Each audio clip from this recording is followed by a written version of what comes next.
এখন আমরা সমাধান করব অষ্টম শ্রেণীর গণিত বইয়ের অনুশীলনী 6.1 এর ক এর 9 নং প্রশ্নের সমাধান। কতে আমাদের বলা আছে প্রতিস্থাপন পদ্ধতিতে সমাধান করো, এটা আমাদের বলা আছে। এখানে আমাদের একটা প্রশ্ন দেওয়া আছে 9 নাম্বার, কি আছে, ax - by সমান আছে a - b, আবার ax + by সমান আছে a + b। তাহলে আমাদের এটা সমাধান করার জন্য কিছু নিয়ম অবশ্যই জানা দরকার। সেই নিয়মগুলা আমি আমার এই ভিডিও ডেসক্রিপশন বক্সে দিয়ে দিব, সেখান থেকে তোমরা যদি দেখে নাও তাহলে তোমাদের জন্য অঙ্কটা বুঝতে আরো বেশি সুবিধা হয়ে যাবে। এমনিতেও অঙ্কটা একদম সহজ অঙ্ক, আমি একদম সহজভাবে সমাধান করার চেষ্টা করব। এখন দেখো, আমরা যদি এটা সমাধান করি তাহলে আমাদের প্রথম যেটা আছে এটাকে আমরা একটা সমীকরণ ধরবো, এটা হচ্ছে আমাদের 1 নং সমীকরণ। পরে যেটা আছে এটাকে আমরা আরেকটা সমীকরণ ধরলাম, তাহলে সমীকরণ এটা 2 নম্বর সমীকরণ। এখন আমাদের প্রতিস্থাপন পদ্ধতিতে সমাধান করার জন্য 1 নং থেকে x অথবা y যে কোনো একটা সম্ভাব্য মান নির্ণয় করতে হবে। তার জন্য আমরা কি করব, প্রথমে 1 নং সমীকরণ থেকে x এর একটা মান নির্ণয় করব। তাহলে আমরা লিখব 1 নং সমীকরণ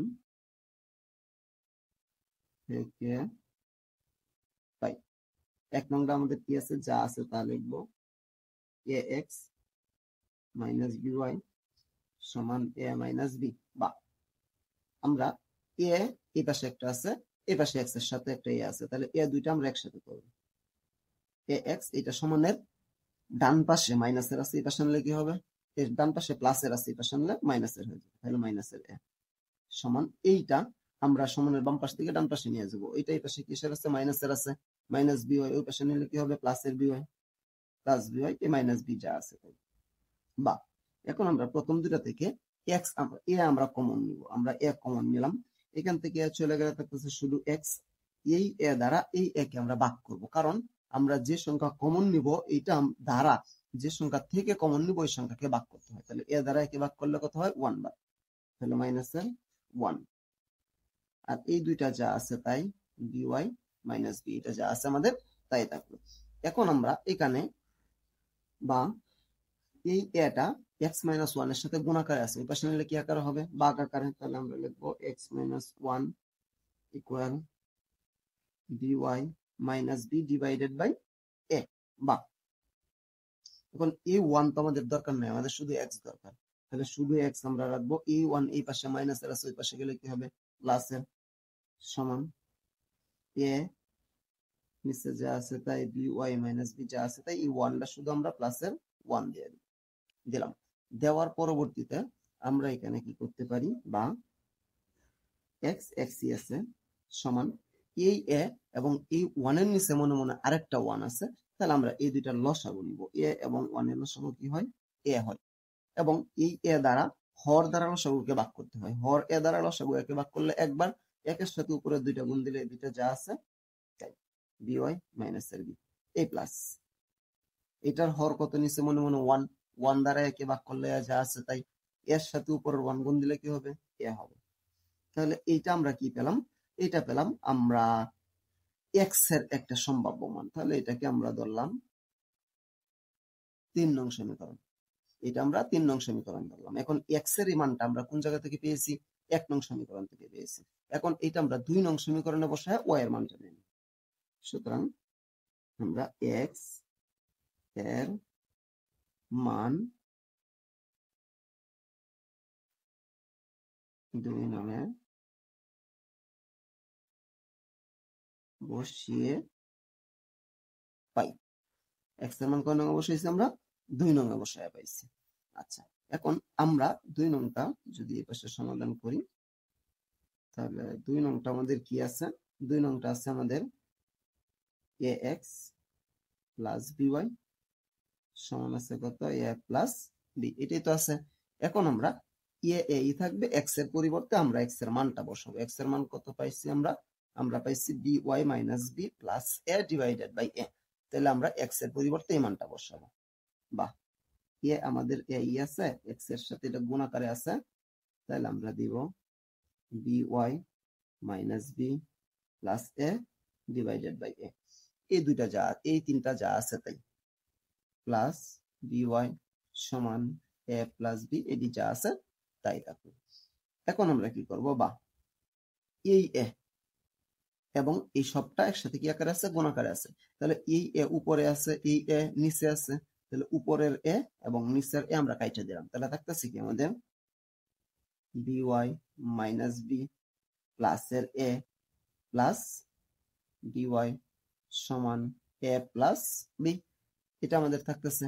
এখন আমরা যদি এখানে লক্ষ্য করি, একটা by আর একটা by, এটাও প্লাসের এটাও প্লাসের, তাহলে আমরা কি লিখতে পারি, বা 2by, আর এই মাইনাসের বি আমরা ওই পাশে নিয়ে যাব, এই প্লাসের ও আমরা ওই পাশে নিয়ে যাব। তাহলে সমান আমরা সমানের ওই পাশে যা আছে এগুলো আগে তাহলে কি এ প্লাস বি, এই বি মাইনাসের আছে ওই পাশে গেলে কি হয়ে যাবে প্লাসের বি, আর এই এ প্লাসের আছে ওই পাশে গেলে কি হবে মাইনাসের এ। এখন যদি আমরা এখানে লক্ষ্য করি আমাদের কি আছে, একটা এ প্লাসের একটা এ মাইনাসের, এই এ এই আমরা কাইটে দিলাম, থাকতেছে কি আমাদের, বা এদিকে থাকতেছে 2by সমান এদিকে থাকতেছে কি একটা বি প্লাসের আর একটা বি প্লাসের, তাহলে এখানেও 2b, বা আমাদের তো শুধু y এর দরকার মান, তাহলে y এর সাথে 2b কি আকারে আছে, গুণ আকারে আছে, তাহলে আমরা y টাই পাশে রাখলাম, আর এই 2b যদি ওই পাশে যায় কি আকারে হবে, ভাগ আকারে, তাহলে এই উপরের 2b যা আছে তাই এই 2b না নিচে লিখলাম, এই 2 কাটা, এই বি কাটা, থাকতেছে কত আমাদের 1। সুতরাং y এর মান আমরা কত পেলাম 1, y এর মান কত 1 পেলাম আমরা। এখন y এর মানটা আমরা আমাদের যে 3 নং সমীকরণ ছিল এখানে বসায় x এর মানটা নির্ণয় করব। তাহলে আমরা লিখব y এর মান 3 নং এ বসিয়ে পাই, 3 নং এ বসিয়ে পাই। 3 নং এ কি আছে, x equal by minus b প্লাসের a ডিভাইডেড বাই a, এটা নাই, by minus b plus a divided by a, বা x সমান নিচের a যা আছে তাই, উপরে এই b সাথে কি আছে y। আচ্ছা, b এর সাথে আমরা যদি y এর মান গুণ করি তাহলে কত হয়, y এর মান কত 1, b কে যদি আমরা 1 দ্বারা গুণ করি তাহলে কি হবে আমাদের, b যা আছে তাই, মাইনাস b প্লাস a। এখন একটা বি প্লাসের একটা বি মাইনাসের, এটা কাটা, তাহলে থাকতেছে কি আমাদের, উপরে থাকতেছে এ নিচে থাকতেছে একটা এ, বা x সমান উপরে একটা এ নিচে একটা এ। তাহলে উপরের এ আর নিচের এ যদি আমরা কাটাকাটি করি তাহলে কত থাকতেছে 1। সুতরাং x সমান আমরা কত পেলাম 1, x সমান কত পেলাম আমরা 1। তাহলে x এর মানও 1 পেয়েছি আমরা, y এর মানও 1, তাহলে আমরা সুতরাং লিখতে পারি x, y সমান 1, 1 এটা আনসার। তাহলে আমরা x এর মান 1 নির্ণয় করলাম, y এর মানও কত নির্ণয় করলাম 1 নির্ণয় করলাম। একদমই সহজ একটা অঙ্ক, আমি আশা করি আমি বুঝাতে পেরেছি। তারপরেও যদি কারো কোনো সমস্যা থাকে আমাকে কমেন্টে জানাতে পারো, আমি সমাধান করার চেষ্টা করবো ইনশাআল্লাহ। পরবর্তী কোনো ভিডিও নিয়ে তোমাদের মাঝে অবশ্যই আসবো। সে পর্যন্ত সকলে ভালো থাকবা। আল্লাহ।